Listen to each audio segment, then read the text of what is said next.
नमस्कार, मैं रचना शर्मा। चढ़ती कला डैम टीवी देख रहे हैं सभी दर्शकों का स्वागत करती हूं। आप देख रहे हैं टॉप 10 न्यूज।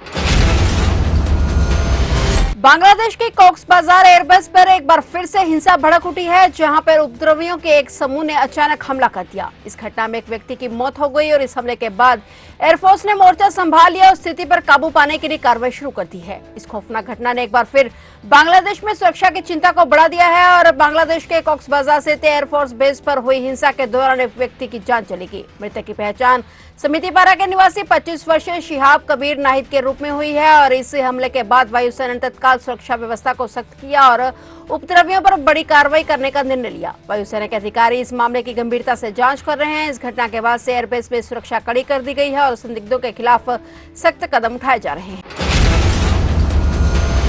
प्रधानमंत्री नरेंद्र मोदी ने आज बिहार दौरे पर अपने इस दौरे में पीएम ने किसानों को बड़ी राहत देते हुए पीएम किसान सम्मान निधि की 19वीं किस्त जारी कर दी है, जिसमें किसानों को 2,000 रुपए प्रति किस्त के हिसाब से साल में 6,000 रुपए का प्रत्यक्ष लाभ अंतरण किया जाता है। और इसी के साथ आज किसानों के खाते में कुल 3.68 लाख करोड़ रुपए पहुंच गए हैं। दरअसल केंद्रीय कृषि मंत्रालय ने केंद्रीय पशुपालन और डेयरी विभाग, रेल मंत्रालय और बिहार सरकार के समन्वय से आज भागलपुर में एक किसान सम्मान समारोह का आयोजन किया, जिसमें प्रधानमंत्री ने पीएम किसान योजना की 19वीं किस्त जारी की। 19वीं किस्त जारी होने पर देश भर में 2 करोड़ 41 लाख महिला किसानों से 9 करोड़ 80 लाख से अधिक किसान लाभान्वित हुए और उनके खातों में 22,000 करोड़ रुपए से अधिक की राशि पहुंचाने का काम केंद्र की मोदी सरकार ने किया।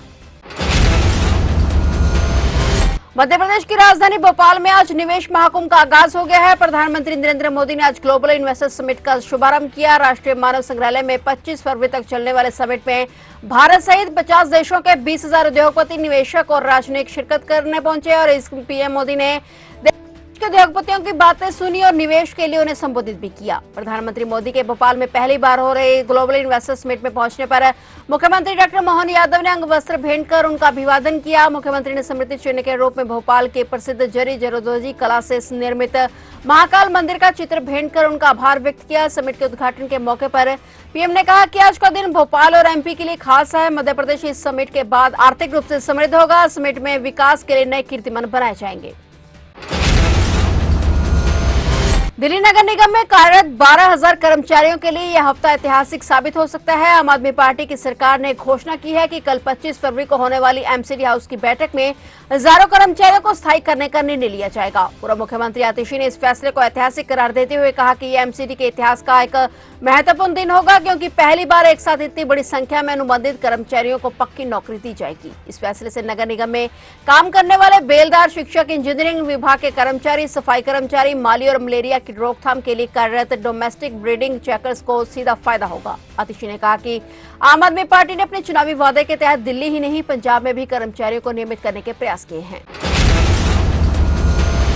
पंजाब विधानसभा का सत्र सोमवार से शुरू हो गया है। हालांकि विधानसभा का सत्र 12:30 बजे तक के लिए स्थगित भी कर दिया गया। विधानसभा शुरू होने के बाद सबसे पहले पूर्व प्रधानमंत्री डॉक्टर मनमोहन सिंह सहित कई दिवंगत लोगों को श्रद्धांजलि दी गई। इसमें आम आदमी पार्टी के विधायक गुरप्रीत सिंह गोगी, पूर्व राज्यसभा सदस्य धर्मपाल सब्बरवाल सहित कई गणमान्य शामिल हैं और इसके अलावा करनैल सिंह, किकर सिंह, केहर सिंह, स्वतंत्रता सेनानी को भी श्रद्धांजलि दी गई। चित्रकार जरनैल सिंह को भी श्रद्धांजलि दी गई। विपक्ष के नेता प्रताप सिंह बाजवा ने डॉक्टर मनमोहन सिंह के लिए भारत रत्न की मांग उठाते हुए कहा कि सदन को इसके लिए एक प्रस्ताव लाना चाहिए और इस पर स्पीकर कुलतार सिंह संधवा ने कहा कि दिवंगत नेताओं को श्रद्धांजलि देने का समारोह समाप्त होने के बाद अगले कामकाज में इसे लाने के बारे में बात कर लीजिएगा। प्रताप सिंह बाजवा ने यह भी मांग रखी कि नेताओं को श्रद्धांजलि देने के लिए स्पीकर के बाद सदन के नेता और विपक्ष के नेता को भी श्रद्धांजलि देने का मौका दिया जाए।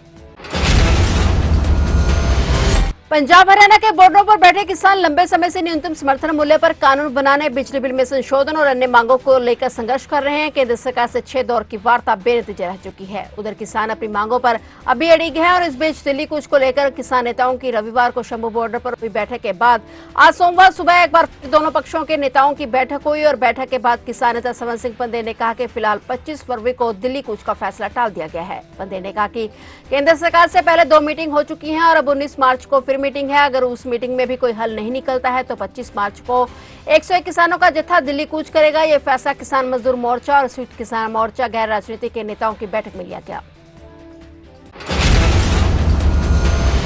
महाकुंभ नगर में आज 24 फरवरी को एक व्यापक स्वच्छता अभियान चलाया गया है, जिसमें 15,000 से अधिक स्वच्छता कर्मियों ने 4 अलग अलग जोन में एक साथ सफाई अभियान चलाया। इसके अंतर्गत स्वच्छता का रिकॉर्ड बनाते हुए इसे Guinness book of world record में दर्ज कराया जाएगा। उत्तर प्रदेश सरकार के बयान में कहा गया कि मुख्यमंत्री के नेतृत्व में महाकुंभ 2025 हर दिन स्वच्छता में नए मानक गढ़ रहा है। यह धार्मिक समागम स्वच्छता के उच्च मानक बनाने रखने के लिए समर्पित रहा है, जिससे इसे स्वच्छ महाकुंभ का खिताब मिला है। इससे पूर्व महाकुंभ में ही गंगा की सफाई का वर्ल्ड रिकॉर्ड बनाने का प्रयास भी प्रयागराज मेला प्राधिकरण द्वारा किया जा चुका है। इसके अंतर्गत 300 से अधिक स्वच्छता कर्मियों द्वारा एक साथ विभिन्न गंगा घाटों पर नदी की सफाई का अभियान सफलतापूर्वक चलाया गया था। पटना में भीषण सड़क हादसा हो गया। ट्रक और ऑटो की आमने सामने की टक्कर हो गई और टक्कर के दौरान ट्रक और ऑटो तालाब में गिर गए। स्थानीय लोगों का कहना है कि ऑटो में लगभग 12 लोग सवार थे और इस दर्दनाक घटना में ऑटो में सवार 7 लोगों की मौत हो गई। घटना के बाद इलाके में हड़का मच गया। आसपास के लोगों की भीड़ जुट गई और उधर सूचना मिलते ही पुलिस मौके पर पहुंची और जांच में जुटी। पुलिस के जेसीबी के जरिए सभी शवों को बाहर निकालना पड़ा और घटना मसोड़ी थाना क्षेत्र के नूरा बाजार की है। घटना के संबंध में स्थानीय लोगों का कहना है कि नजदीक के गाँव खराड़ से प्रत्येक दिन लोग मजदूरी करने के लिए पटना जाते थे और काम करके देर रात अपने घर लौट आते थे और इस बार भी सभी लोग ऑटो में सवार होकर घर लौट रहे थे। इस दौरान पितवास की ओर जा रहे ट्रक का एक्सल टूट गया और गाड़ी असंतुलित होकर ऑटो से टकरा गई और इसके बाद दोनों वाहन ही तालाब में जा गिरे। रोहतक जिले में निकाय चुनाव को लेकर भारतीय जनता पार्टी ने पूरी ताकत झोंक दी है। कांग्रेस के गढ़ में स्थित प्रदेश कार्यालय मंगल कमल में आज भाजपा ने अपना घोषणा पत्र जारी कर दिया है। मुख्यमंत्री नायब सिंह सैनी ने प्रदेश अध्यक्ष मोहनलाल बडोली, पूर्व मंत्री मनीष ग्रोवर और संगठन के अन्य नेता और सदस्यों के साथ भाजपा कार्यकर्ताओं की मौजूदगी में निकाय चुनाव को लेकर घोषणा पत्र जारी किया गया। भाजपा ने संकल्प पत्र में प्रदेश के कई मुद्दों को शामिल करने की बात कही है, जो चर्चा का विषय बने हुए हैं। पंजाब कांग्रेस के सीनियर नेता प्रताप सिंह बाजवा ने विधानसभा को लेकर बड़ा दावा किया है कि प्रताप सिंह बाजवा ने आम आदमी पार्टी के विधायकों पर निशाना साधते हुए कहा कि पंजाब के कई विधायक उनके संपर्क में हैं। विधानसभा चुनावों से पहले एडवांस में बुकिंग भी करवा रहे हैं। प्रताप सिंह बाजवा ने अपने बयानों में मशहूर पंजाबी गायक दिलजीत दोसांझ का भी जिक्र किया है। कांग्रेस नेता प्रताप बाजवा के इस दावे से राजनीति में बड़ी हलचल पैदा हो गई है। भाजपा ने यह भी दावा किया कि भाजपा बिट्टू के जरिए पंजाब के मुख्यमंत्री से संपर्क कर रही है। कांग्रेस नेता प्रताप सिंह बाजवा के बयान पर आप पंजाब प्रधान अमन अरोड़ा ने भी अपना जवाब दिया है। उन्होंने कहा कि कांग्रेस पार्टी में आप विधायकों को शामिल नहीं हो रहे, बल्कि प्रताप बाजवा भाजपा में शामिल होने वाले हैं। भाजपा ने भाजपा में अपने एडवांस बुकिंग करवा ली है और मंत्री अमन अरोड़ा ने कहा कि वह राहुल गांधी से कहेंगे कि वह प्रताप बाजवा से पूछें कि कुछ दिन पहले जब वह बेंगलुरु गए थे तो उन्होंने की भाजपा के किन नेताओं से मुलाकात की थी। फिलहाल टॉप 10 न्यूज में इतना ही और नए समाचारों के साथ फिर से हाजिर होंगे। तब तक के लिए देखते रहिए चढ़ती कला टाइम टीवी।